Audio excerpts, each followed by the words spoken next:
ભરૂચ તાલુકાના કરગટ ગામે તળાવ બ્યુરિફિકેશનના નામે થતી માટી ખોદકામની કામગીરી સામે સ્થાનિક ઓડ સમાજે તીવ્ર વિરોધ નોંધાવ્યો છે। સમાજના સભ્યોએ આ કાર્યવાહી અટકાવી જવાબદાર વ્યક્તિઓ વિરુદ્ધ કાનૂની પગલાં લેવાની માંગ સાથે પ્રાંત અધિકારીને આવેદનપત્ર પાઠવ્યું છે। આવેદનપત્રમાં જણાવાયું છે કે ઓડ સમાજના લોકો બાપદાદાના સમયથી કરગટ ગામમાં વસે છે અને તેમની પરંપરા અનુસાર સ્વગસ્ત સ્વજનો ગામના તળાવની જમીનમાં દફનાવવામાં આવે છે। હાલ પંચાયત કમિટીએ તળાવના બ્યુરિફિકેશનના બહાને નાણાકીય લાભ માટે માટી ખોદાણનો કોન્ટ્રાક્ટ આપ્યો છે। આ ખોદકામ દરમિયાન જેસીબી મશીનો દ્વારા સમાજના સ્મશાનના વિસ્તારમાં માટી ઉપાડતા મૃતકોના હાથ પિંજરો બહાર આવી ટ્રકોમાં ભરાઈ અન્યત્ર લઈ જવામાં આવી રહ્યા હોવાના ગંભીર આક્ષેપ કરવામાં આવ્યા છે।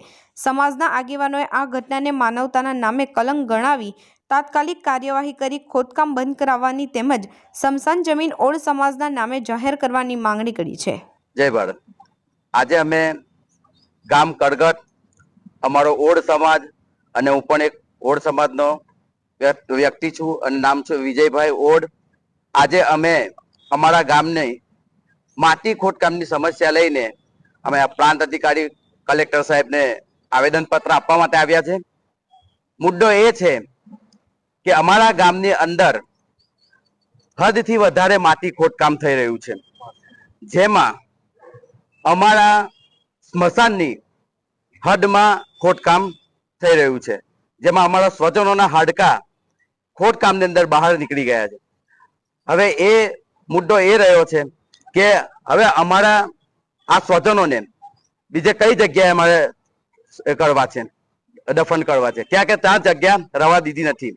એટલો ગંભીર માહોલ થાય, એટલું સમસ્યા બની ગઈ છે કે અત્યાર સુધી ત્યાં જે ખોદકામ કરતા કરતા સીધા કબ્રસ્તાનની અંદર પણ ખોદવા લાગ્યા છે।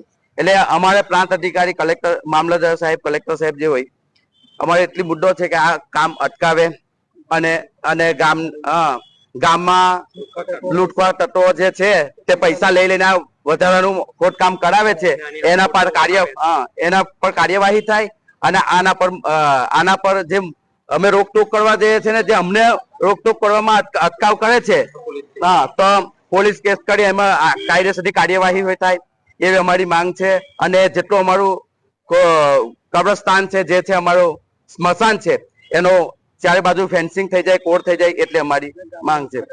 હું સંજય ઓડ કરગટ ગામનો રહેવાસી છું। કરગટ ગામમાં અમારા સમાજનું વર્ષો જૂનું આશરે 70 થી 80 વર્ષ જૂનું સ્મશાન આવેલું છે। એ સ્મશાનમાં ગ્રામ પંચાયત દ્વારા માટીનું ખોદકામ થઈ રહ્યું છે। એના દ્વારા અમારા સ્વજનોના હાડપિંજર પણ બહાર આવી ગયા છે। આ ખોદકામથી નબીપુરથી કરગટથી જે નબીપુર જે રસ્તો જાય છે તે પણ બિસ્માર હાલતમાં થઈ ગયો છે। નારા છે તે સંપૂર્ણપણે બેસી ગયા છે।